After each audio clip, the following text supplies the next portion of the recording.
Et bonjour à toutes et à tous, ravi de vous retrouver pour ce nouveau Buzz TV diffusé sur Figaro TV. Avec moi aujourd'hui Damien Canivez, ça va Damien? Super, on va débattre aujourd'hui. Oui.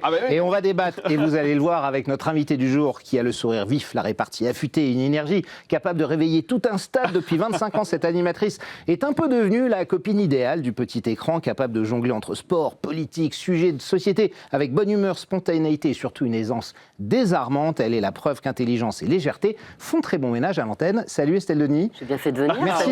Ça vous va. Écoutez, ça vous va très bien. Moi, je trouvais ce portrait. Vous animez quotidiennement Estelle Midi sur RMC, la radio, et RMC Story, la chaîne de 12h à 15h. Depuis 3 mois également aux commandes de Ça se discute. Ouais. Ça, c'est sur RMC Live, la toute petite dernière. Alors, avant qu'on commence, moi, j'ai une question, hein, évidemment. Vu votre temps d'antenne, est-ce qu'il n'aurait pas été plus simple de créer une chaîne carrément RMC Estelle?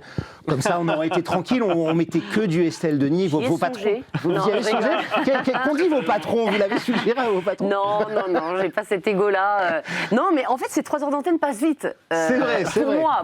Pour les téléspectateurs, les auditeurs, j'espère aussi. Mais au départ, ça paraît long comme ça, mais en fait, ça passe vite, quoi. Voilà. Ouais, plus ça se discute. Alors, c'est vrai que c'est déjà énorme. Vous êtes toujours demandeuse d'en faire davantage comme ça. Ça se discute. Par exemple, c'est vous qui l'avez voulu. On vous l'a proposé? Non, en fait, il s'est trouvé que Stéphane Salichou, le patron d'RMC Story et RMC Live, des chaînes RMC, m'a dit tiens, si tu pouvais ressusciter un programme, tu ressusciterais quoi? Et je lui ai dit, ça se discute, et il dit, ça tombe bien, tiens. Ah ouais, c'était les choses sont bien faites. Nous, on songe à ressusciter Ça se discute, et on voudrait que ce soit toi. Et j'ai dit, évidemment, bien sûr. Alors, grosse pression, parce que Jean-Luc Delarue, parce que c'est un programme que je regardais évidemment. Et tout. Mais en fait, ça s'est trouvé comme ça. Mais c'est vrai que moi, je suis jamais demandeuse à la base, parce que j'ai toujours assez avec ce que j'ai. C'est déjà beaucoup, 3 heures quotidiennes, c'est énorme. Exactement. Moi, Estelle Midi, j'ai rien demandé de plus, parce que J'étais pleinement heureuse avec Estelle Midi. Mais quand on vous propose, ça se discute, vous refusez pas parce que vous êtes hyper heureuse. Et puis, donc, j'ai réussi à essayer, dans mon emploi du temps, de caser des tournages. Du coup, on en tournait beaucoup parce qu'on en a tourné 6 en 2 jours. Mais voilà. Et puis, ça se discute m'a rendue encore plus heureuse, en fait. Alors, comme vous n'avez pas un agenda encore assez complet, vous êtes mis aussi sur les municipales. Parce que vous allez faire partie du dispositif, c'est ça? C'est ça. Je vais animer sur RMC les 2 soirées des municipales, les 15 et 22 mars, en direct avec Alain Marchal et Olivier Truchot des Grandes Gueules. Génial, on a hâte de voir ça, notamment en partenariat avec le Figaro, hein, Damien. On va poursuivre cet entretien. Est-ce qu'on est invité ou est-ce qu'on est invité, nous? J'ai pas reçu l'invitation. Des journalistes politiques, des gens sérieux, Damien. Enfin, on n'invite pas nous, on nous invite pas nous, évidemment. On va poursuivre cet entretien dans un instant. On va parler évidemment d'Estelle Midi et de Ça se discute, vos 2 émissions. Ce sera après les news médias de Damien Canivez. Et on démarre ces infos médias avec le témoignage d'Isabelle Nanty. C'était ce matin sur RTL. Absolument. La comédienne a répondu aux questions de Marc-Olivier Fogiel. Alors, c'est la semaine dernière, Nicolas. C'était sur RTL, effectivement. Plus, oui. Alors, c'est la première fois qu'elle se confiait au sujet de cet accident de voiture survenu le 12 septembre dernier. Alors, difficile pour elle de savoir ce qui s'est réellement passé, car l'enquête est toujours en cours et elle n'a évidemment pas pour le moment accès au déroulé de cette enquête. Tout ce dont elle se souvient, ce sont les bruits, les tonneaux, les éclats de verre et surtout on voit évidemment les restes. Elle a une minerve qui est jusqu'en haut de la tête. Ouais, elle est apparue ainsi d'ailleurs dans le public des Enfoirés aussi, qu'on verra prochainement sur TF1. Alors pas de douleur, pas de peur, c'est ce qu'elle indique au micro de Marc-Olivier Fogiel sur RTL, mais un diagnostic malgré tout inquiétant à son arrivée à l'hôpital militaire de Percy, fracture à la cervicale numéro 2. Alors c'est assez technique, mais pour elle, normalement, c'est la mort ou la tétraplégie. C'est ce qu'elle a affirmé au micro d'RTL ce matin. Elle est apparue, comme vous l'avez vu là à l'instant sur ces images, assez marquée physiquement, avec une minerve, un corset, et son quotidien est rythmé par les séances de rééducation qui lui permettront peut-être dans les prochains jours d'enlever ce dispositif qui aujourd'hui lui empêche de tourner la tête. Oui, elle a parlé de prochain tournage de TF1 qu'elle veut absolument faire. Ça vous est déjà arrivé, vous, d'être victime comme ça d'un accident de chameau sur vendredi? Sur vendredi, tout est permis, il y a eu un accident de chameau, non? Quelque chose comme ça, rappelez-vous. Je me souviens pas sur quel animal j'étais, mais toujours est-il que c'était une séquence rodéo. Et moi, j'aime bien, vous savez, ces trucs-là et tout, donc je monte sur et je me dis, évidemment, je vais réussir, il n'y a aucun problème. Et donc, je monte sur l'espèce d'animal mécanique, et en fait, bien sûr, je me fais éjecter, évidemment. Et en fait, l'animal m'est revenu dessus et j'ai pris un coup dans l'oreille et j'ai senti mon oreille gonfler. L'oreille est devenue noire. Et en fait, c'est horrible parce que vous continuez à sourire. Tout le monde dit, ça va Estelle? Ouais, bien sûr. Mais en fait, vous avez un mal de chien. Et franchement, j'ai gardé l'oreille noire pendant un bout de temps. Parce que ça n'a rien à voir avec Isabelle Nanty. Enfin, voilà, non, c'est certain. On est d'accord. J'ai pris un gros gadin également lors du passage d'antenne entre Estelle Midi et les Grandes Gueules. J'étais un peu en retard. J'ai marché sur mon jean. J'avais qu'à pas avoir un jean large. Et alors je me suis gaufrée. Mais, ah ouais, à l'antenne, comme ça. Ouais, bien sûr. Ah ouais, génial. Voilà. Bon, parfois, cette image, Damien, mais qu'est-ce qui s'est passé? Vous êtes fait mal ou quoi? Accident du travail. Un peu, mais là encore, ça va Estelle, bien sûr. Oui, t'inquiète pas, plus de peur que de mal. Il s'en passe des choses. Je crois que Apolline de Malherbe nous avait raconté ça aussi un matin qu'elle avait glissé en entrant sur son plateau. C'est le même plateau d'ailleurs. Vous cirez trop le plancher à RMC, il faut faire attention. On continue ces news médias, Damien, on parle de Whoopi Goldberg, qui s'en est pris ouvertement à Donald Trump. Oui, la co-animatrice du talk show The View n'a pas mâché ses mots à l'égard du président des États-Unis. Dans son émission diffusée sur le réseau ABC, elle a accusé l'administration Trump d'avoir du sang sur les mains après la mort d'Alex Pretty. Alex Pretty, vous savez, c'est cet infirmier de 37 ans qui a été abattu à Minneapolis très récemment par des agents fédéraux. Alors le contexte sur place, on le rappelle, est très tendu. La police de l'immigration a été dépêchée là-bas pour mener une véritable chasse aux sans-papiers. Et plusieurs personnalités sont montées au créneau pour dénoncer la situation sur place, dont Whoopi Goldberg. Donc, combien de temps peuvent-ils continuer cela? Ils ont assassiné un homme. Voilà les mots que l'animatrice a prononcés. Alors, elle parle de meurtre. Elle interpelle directement la secrétaire à la sécurité intérieure et le commandant de la patrouille frontalière. Vous ne pouvez pas justifier cela. Alors, c'est vrai que ça paraît assez anodin, mais cette prise de position est assez forte parce que la voix de Whoopi Goldberg, elle compte beaucoup aussi. Outre-Atlantique, elle est très écoutée. Oui, absolument. Puis, a priori, les forces de l'ICE devraient se retirer prochainement de Minneapolis. Vous en parlez dans votre émission, j'imagine, de ce qui se passe aux États-Unis, des fractures. Vous restez plutôt sur la France et le quotidien des Français. Oui, nous, on est plutôt sur la France et des sujets de société. Et c'est vrai que l'international, les grandes gueules en parlent. Apolline en parle aussi. Et nous, on est plutôt centré effectivement sur ce qui se passe en France. C'est vrai que la société, elle est assez fracturée quand même. Hein. Oui, il y a des similitudes, c'est vrai. Heureusement, c'est pas les États-Unis. Non, c'est certain. Mais ça pourrait peut-être s'envenimer d'ailleurs à l'approche de la présidentielle avec des débats qui seront de toute façon toujours plus polarisés. Vous, quel regard vous portez sur cette situation qui est quand même assez tendue en ce moment? La France est fracturée et puis nous, en fait, dans Estelle Midi, tous les jours, on a beaucoup d'auditeurs qui nous appellent, en fait, beaucoup de témoignages et on sent bien qu'il y a quand même il y a beaucoup de colère, quoi, de ressentiment. On a beaucoup d'auditeurs qui travaillent et qui n'arrivent plus à vivre décemment avec leur salaire. Ça, on l'entend beaucoup. Voilà, la baisse de pouvoir d'achat, on entend beaucoup. Il y a 10 ans, je pouvais partir en vacances avec mes 2 enfants. Aujourd'hui, je ne peux plus. Et pourtant, je gagne plus, mais j'ai moins de pouvoir d'achat. Ça, c'est quelque chose qu'on entend énormément, en tout cas, nous, de la part de ceux qui nous regardent et nous écoutent. Et on va en parler évidemment du quotidien des Français avec votre émission. C'est fini pour les news, Damien? J'ai plus rien du tout. Il y en aura d'autres dès demain. Vous serez fidèles au rendez-vous. On passe au grand entretien du Buzz TV. Nous sommes avec Estelle Denis. Vous êtes journaliste et animatrice sur RMC, RMC Story, RMC Live, Estelle. Priorité à la plus ancienne émission, Estelle Midi, tous les jours, 12h, 15h. Vous êtes en plein milieu de votre 5e saison. Et on peut dire que les audiences sont au beau fixe. C'est 150 000 téléspectateurs en moyenne en télé, plus de 900 000 en radio sur RMC. Vous avez encore gagné des auditeurs, bientôt le million. On a l'impression que l'émission est bien installée quand même, désormais. Ça fait la 5e année, on sent que là, ça y est, vous avez votre socle. Oui, c'est ce qu'on m'a expliqué. En fait, moi, quand je suis arrivée en radio... On vous a dit ça prend 5 ans? Non, on m'a dit la radio, c'est un média d'habitude. Oui, absolument. C'est-à-dire qu'il faut prendre ta place dans la cuisine des Français, dans la voiture des Français, il faut s'installer. Voilà, et ça prend parfois du temps. C'est vrai qu'on a très très bien démarré avec Estelle Midi.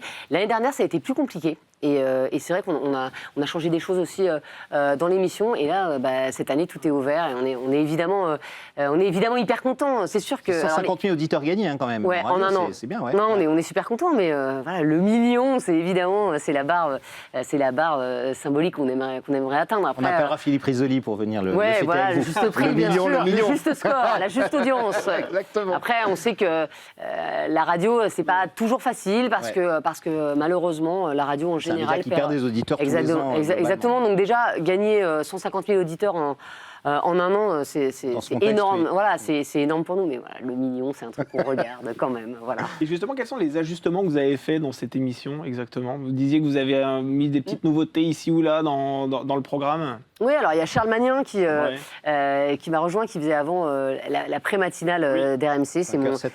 C'est mon binôme.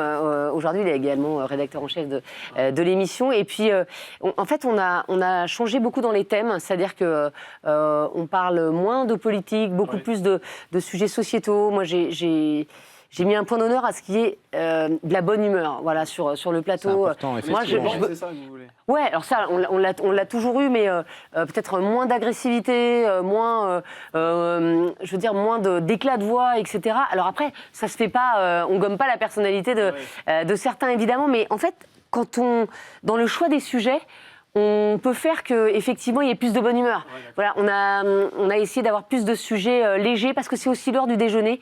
Et moi, je ne suis pas sûre qu'on ait envie, quand on est en train de déjeuner, l'ambiance à l'heure du déjeuner. D'entendre effectivement des sujets plus plombants. On est déjà plombé toute la journée.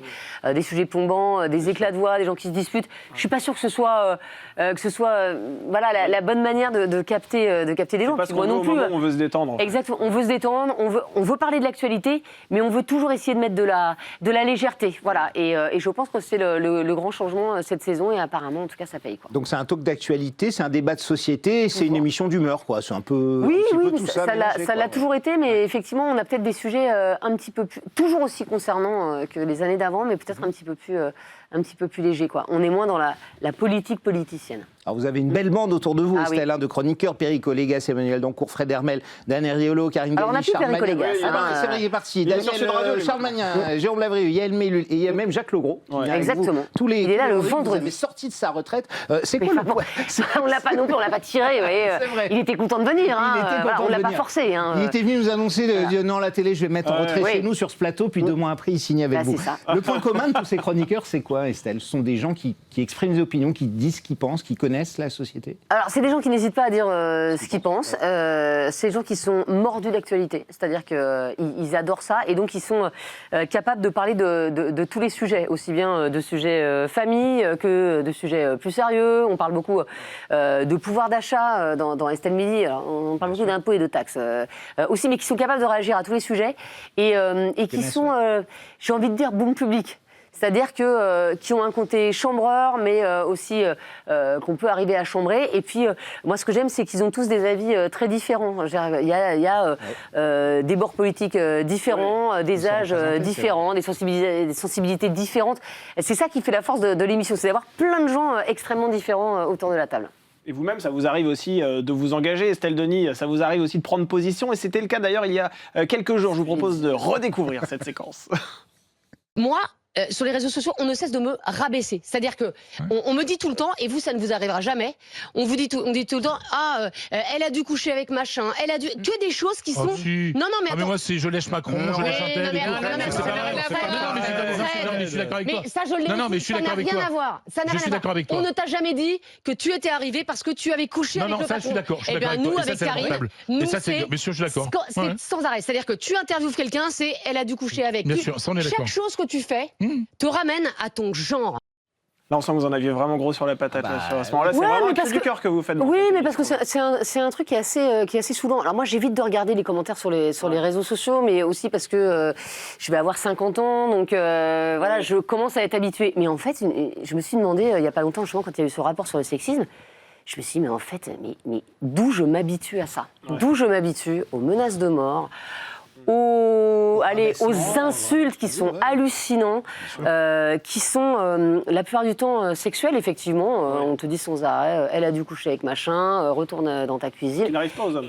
Non, on va jamais te dire, Damien, retourne dans ta cuisine. On va jamais te dire, il est là parce qu'il a dû coucher avec Nicolas. Et pourtant. Mais j'ai essayé, mais j'ai pas voulu. En fait, vous avez jamais ce genre de choses. Alors, on peut vous dire, il est nul, il est mal habillé. Encore que mal habillé, non, jamais. Alors que nous, tout le temps, c'est, elle a grossi. Elle est mal maquillée, elle devrait se faire couper les cheveux, machin. Et en fait, c'est que des choses qui nous ramènent à notre genre, en fait. Et moi, je trouve ça parfaitement dommage. Et ce que je trouve le plus dommage, c'est que je m'y suis habituée. Et en fait, c'est-à-dire qu'en fait, on dirait, mais je sais pas, mais le centième de ces choses à ma fille, mais je deviendrais folle, j'irais à la gendarmerie. Mais ça m'endrait hystérique. Et moi, en fait, je me dis, oh bon. C'est des débiles. Ben oui, mais en fait, on ne peut pas se dire juste c'est des débiles, en fait. Mais vous recevez aujourd'hui plus d'insultes et de menaces que lorsque vous étiez journaliste dans la Planète au Sport, par exemple. Aujourd'hui, vous sentez que parce que vous traitez de sujets de société... Mais pas du tout. Mais je recevais largement autant. Mais tout le temps. Ça a toujours été ça, en fait. Et ça a toujours été les mêmes insultes. Et pour rire, en fait... Donc, pour rire. Faire une petite démonstration. Donc, sur les réseaux sociaux d'Estelle Midi, on a publié ce coup de gueule. Donc, je l'ai publié sur mes réseaux. 15 minutes après, j'ai mis regardez les commentaires, c'est QFD. C'était ça. Voilà. Et c'était que ça. Et on revenait à ces commentaires-là mais bien sûr, après la séquence qu'on a vue. Et alors parfois c'est c'est pas pour dire Estelle, mais quand même. Et puis quand même les femmes. Et en fait tu dis mais c'est exactement ce que je suis en train de dire en fait. En train de dénoncer. Et exactement. Et voilà. Mais on ne devrait pas s'habituer. Et franchement, je me désole moi-même de m'habituer à ça. Je ne devrais pas, mais en même temps, ça me prendrait. Ouais, non, je me dis rien en fait. Ouais. Je regarde plus. Ouais, mais en fait, c'est pas normal de devoir détourner le regard. Mais en fait, sinon, ça me prendrait trop de temps de réagir à tous ces imbéciles, je veux dire, un à un, et de les prendre un à un. Donc après, je me suis amusée à en publier 3-4, en disant, tiens, celui-là est formidable. Mais c'était des trucs hallucinants, en fait. Hallucinants. Mais bon, voilà. Et vous résistez, ce qui est pas le cas de tout le monde. Il y a quelques semaines, après la finale de la CAN, la journaliste de Beansport, Vanessa Lemoigne, victime de sexisme et de cyberharcèlement, a annoncé quitter son job. Ainsi que le milieu du football a été soutenu évidemment par de nombreux confrères, par l'association Femmes Journalistes de Sport. Ça paraît aberrant quand même d'en être là en 2026. C'est-à-dire qu'elle a craqué, Vanessa Lemoigne, à cause de ça, de ce cyberharcèlement, de ce sexisme dont vous parlez, quoi. Ouais, mais je le déplore. Je le déplore pour elle. Voilà. Alors peut-être qu'elle va changer d'avis. Vanessa, en tout cas, elle termine la saison. Et elle continue d'être sur les terrains de Ligue 2 avec, absolument. Avec Bean, mais c'est quand même... c'est malheureux d'en arriver là, quoi. Et oui, c'est fou. Alors après, c'est encore un milieu qui est essentiellement masculin. Alors peut-être que les hommes journalistes ne se rendent pas compte, mais effectivement, on subit quelque chose que eux ne subissent pas. Alors après, je dis pas, il faut que les hommes subissent la même chose. Non, il faudrait juste qu'on se calme un petit peu, sur nous. Il y a des journalistes sportifs, mais en fait, je crois que toutes les femmes, en fait, de toutes les manières, mais dans n'importe quelle émission de télé, à chaque fois, vous allez aller regarder sur les comptes des unes et des autres, quoi, et vous avez sans arrêt, effectivement, elle a grossi, elle a ceci, elle est mal habillée. C'est incroyable, quoi. Incroyable. Ça paraît faux parce qu'en 2021, vous aviez participé au documentaire de Marie Portoineau. Vous vous souvenez, je ne suis pas une salope, je suis journaliste. Et on pensait justement que ce documentaire choc, qui a reçu beaucoup de prix d'ailleurs, qui a fait beaucoup de bruit, que les choses avaient changé au sein des rédactions. C'est pas forcément le cas encore. Attention, alors moi je parle pas de ma rédaction. Moi moi en tout cas, et je l'ai toujours dit, moi j'ai eu, heureusement, je veux dire, j'ai pas eu de soucis, même pour m'imposer dans un milieu qui était essentiellement masculin, le milieu du sport. J'ai toujours eu des collègues respectueux. Je n'ai pas eu de problème, mais je vois effectivement que tout le monde n'a pas eu la même chance. En tout cas, moi là, je parlais des commentaires sur les réseaux sociaux. Je ne parle pas de l'ambiance en rédaction. Pour moi, j'ai jamais eu de soucis. Encore une fois, il y en a certainement eu. Moi, me concernant, je n'en ai pas eu. Mais là, je ne dénonçais pas ce qui se passe dans les rédactions, même si je pense qu'il y a eu quand même beaucoup de changements grâce notamment à ce documentaire. Heureusement que ça évolue. Ouais. Et l'une des illustrations justement des menaces que vous pouvez recevoir, c'est ce colis piégé dont on a beaucoup parlé aussi, dont vous étiez l'une des destinataires. Alors l'homme a été appréhendé et condamné à 3 ans de prison. Vous avez dit que vous aviez eu peur à cette époque-là. Ah oui. Qu'est-ce qui s'était passé? Vous avez compris pourquoi il vous avez envoyé ce colis-là? Vous avez eu le fin mot de l'histoire en fait? Oui, bien sûr. En fait, c'est parce que j'avais dans mon émission en fait à l'époque du Covid, on avait fait des débats sur exactement dans Estelle Midi sur le vaccin, les non-vaccinés, etc. Et il n'a pas supporté, et il n'a pas supporté non plus que j'invite pas le professeur Raoult sur mon plateau. Voilà. Donc mais on ne peut pas s'attendre à ce que effectivement 5 ans après le Covid, recevoir un colis piégé. Et là, ça fait peur. Ouais. En fait, tu te dis. À chaque sujet, vous y pensez en fait. Vous vous dites, là, est-ce que je vais pas recevoir. Non, mais je fais plus mon métier, sinon je reste chez moi. Non, là, j'y ai pensé parce qu'effectivement, être la destinataire d'un colis piégé qui ne m'aurait pas tué, m'ont dit les gendarmes, mais qui m'aurait à minima défiguré. Donc en fait, ça aurait quand même changé ma vie. Tout ça parce que j'aurais ouvert un colis. Ça fait réfléchir en fait. Je veux dire, même moi, je suis maman de 2 enfants. Je veux dire, et puis j'ai pas à recevoir ça, quoi. Vous n'avez pas été mis sous protection policière ou genre? Non, on avait fait une délocalisation d'une émission avec RMC, et j'avais eu un officier de sécurité. Et d'ailleurs, franchement, le groupe RMC BFM a été formidable avec moi. C'est-à-dire que franchement, j'avais le responsable de la sécurité tous les soirs qui me rassurait, qui était vraiment génial, etc. Et puis les gendarmes ont aussi été, m'ont bien rassuré. Ils ont dû voir que j'étais quand même un peu angoissée. Donc normal, mais voilà, tout le monde franchement a été super. Mais il faut le dire aussi quand les choses se passent bien. Voilà, ça a été. Et c'est aussi le symbole de ce qui se passe, et dont on parlait de la fracture de la société française, le communautarisme, le repli sur soi, quasiment plus Sur plein de d'écoute, sujets, de la en fait. violence.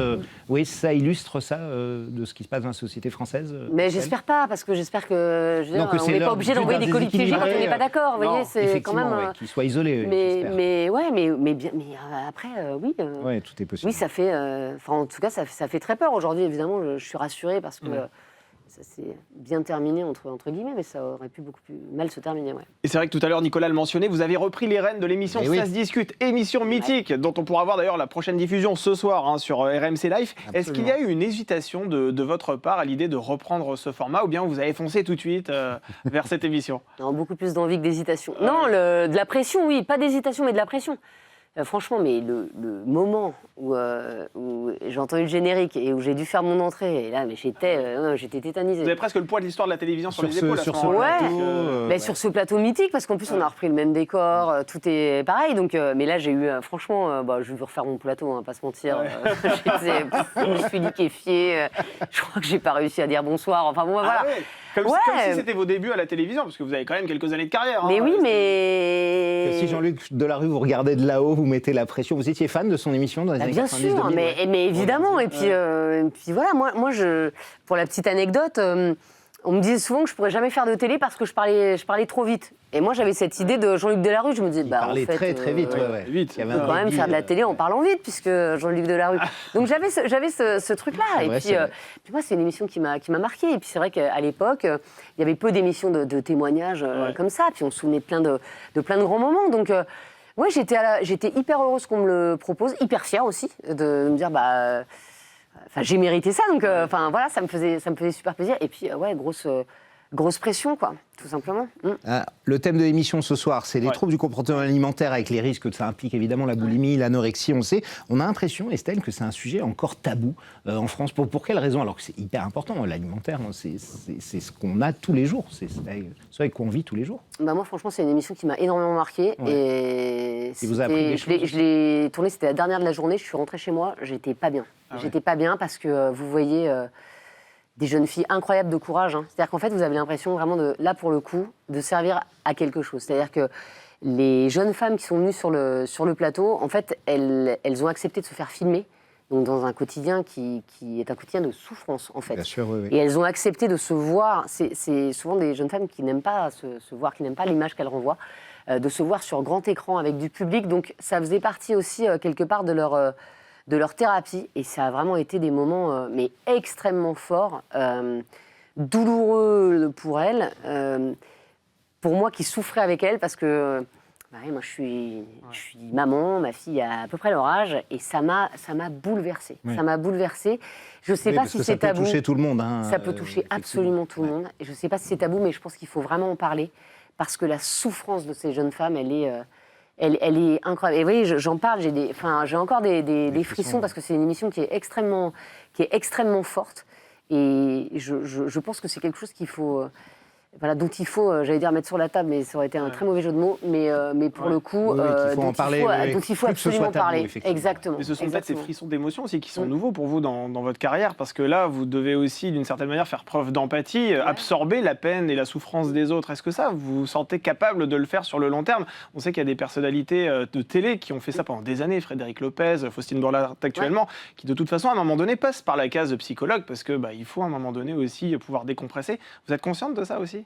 Faustine, elle est en quotidienne, donc je pense que c'est un petit peu...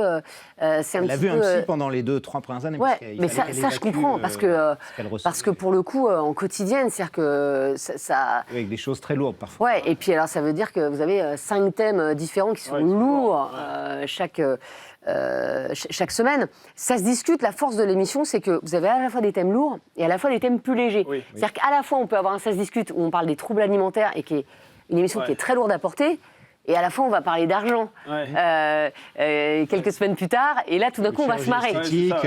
Exactement. Donc, en fait, il y a des thèmes extrêmement différents. Et moi, c'est ça que j'aime dans Ça se discute, c'est la diversité, finalement, des thèmes. Donc, c'est plus facile à porter. Mais oui, il y a des thèmes qui sont lourds, il y a des thèmes où, quand vous rentrez chez vous, vous endormez pas tout de suite, quoi. Voilà, vous n'avez pas la banane et vous dites pas, tiens, non, en fait, non, vous y repensez, etc.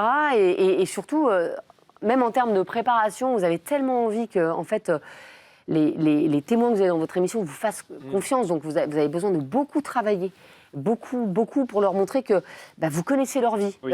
Vous avez appris les souffrances par lesquelles elles passaient, etc. Donc c'est beaucoup de travail en amont aussi. Et de l'empathie naturelle que vous avez évidemment et qui est important pour ce genre d'émission. Alors c'est vrai que les audiences de Ça se discute sont relativement modestes, on ne va pas se le cacher, vous dites vous-même avoir été déçu après le lancement. Et c'est vrai que la fréquence n'aide pas forcément, il y a une salle, puis après 2 par mois, 1 par mois, c'est pas encore trop déterminé. Est-ce que c'est une émission qui a vocation à s'installer? Est-ce que le patron d'RMC, Stéphane Saïdechou, vous a dit on va l'installer, ou est-ce que si ça ne marche pas à la fin de saison, ça peut s'arrêter? Après, moi, je ne suis pas propriétaire de... Non, bien sûr, mais je ne sais pas parce que... Qu'est-ce qu'on vous a dit? On vous a dit on veut essayer de la réinstaller, prenons le temps. En fait, déjà, on s'est donné une saison, donc je pense qu'on fera le point à la fin de la saison. Après, moi, on m'avait prévenu, c'est-à-dire que moi, j'aime tellement cette émission que... franchement, je pensais qu'on ferait de meilleures audiences. Après, tout m'avait prévenu, m'avait dit RMC Live... C'est une nouvelle chaîne qui a remplacé Chérie 25 Exactement. Sur la 25. C'est la 25, c'est une habitude. Aujourd'hui, il y a plus beaucoup d'émissions longues en fait en prime, donc ça aussi c'est une nouvelle habitude à reprendre, etc. Donc moi j'adore cette émission et voilà, je croise les doigts, je touche du bois pour qu'elle continue la saison prochaine. Je pense qu'on se donnera rendez-vous avec Stéphane Saïdechou dans quelques semaines et puis on verra la suite à donner. Ça se discute. Moi en tout cas, si vous me donnez mon avis personnel, j'ai hyper envie que ça continue, mais j'ai aussi hyper envie que les audiences soient meilleures, évidemment, parce que oui, ça prend du temps, oui, c'est évidemment les montagnes russes, etc. On a fait des émissions qui ont très bien marché, d'autres qui ont beaucoup moins bien marché, donc j'espère que ça va se stabiliser à la hausse. Et votre famille est derrière vous? Je parle de vos 2 enfants. Ma famille, mes amis, tout le monde est derrière. Tout le monde. Vos enfants qui ont 18 et 21 ans, je crois, sont des jeunes adultes. C'est vrai que la dernière fois que vous étiez venus nous voir, c'était des enfants. Maintenant, ce sont des bébés. Exact. Ils veulent devenir animateurs en l'occurrence. Ah, pas du tout. Non. Ah non, pas du tout. Ah non, mais non. Ah, vous leur avez pas transmis le virus alors? J'ai absolument pas envie de transmettre le virus. 2, je crois qu'ils ont dû allumer la télé 3 fois dans leur vie. Ah oui, c'est génération. C'est génération. Même pas. Non. C'est pas trop leur truc. Non. La télé, non, pas trop. Et puis ils sont pour cet âge-là, c'est vrai. Mais quel regard ils portent sur votre métier, sur votre exposition médiatique? Quand il y a des prises de débat, par exemple, ils vous disent là, maman, t'as eu tort. Ça débat à la maison après, s'ils vous entendent ou s'ils vous voient sur les réseaux? Non, alors ça m'arrive avec mon fils qui me dit il aime bien savoir ce que je fais. Il regarde absolument pas, mais il aime bien que je lui envoie les thèmes. De quoi vous allez parler. Et comme ça, et on débat à la maison. Après, moi, quand ils me voient, c'est parce qu'ils ont regardé, ils ont vu des extraits sur les réseaux. Une fois, ma fille me dit j'ai encore vu un truc sur TikTok, maman, là. Comment t'as pu dire ça? Ouais, voilà, exactement. Non, mais attends, mais c'est pas possible, on peut plus dire ça, on est en 2026. Ça, ouais. Donc voilà. Et mon fils, ça le fait marrer. Donc voilà. Mais non, mais je pense qu'ils sont très contents pour moi. De toute façon, du moment qu'ils me voient heureuse, ils sont contents. Voilà. Et c'est le plus important. Et puis c'est tout. Mais encore heureux qu'ils soient derrière moi, ils m'ont fait tout ça. Attendez. Voilà. Merci beaucoup, Estelle Denis, d'être passée nous voir. C'est déjà la fin. Je rappelle qu'on vous retrouve tous les jours dans Estelle Midi. Mais oui, midi, 15h. Ça dure pas 3 heures comme chez vous, hélas. RMC Story. Je suis plus habituée. Moi, j'ai l'impression qu'on va lancer la première pub là. Ça discute ce soir en prime time sur RMC Live. On ne le rate pas. Et Damien, on sera là dès demain. Le comédien Guillaume Labbé.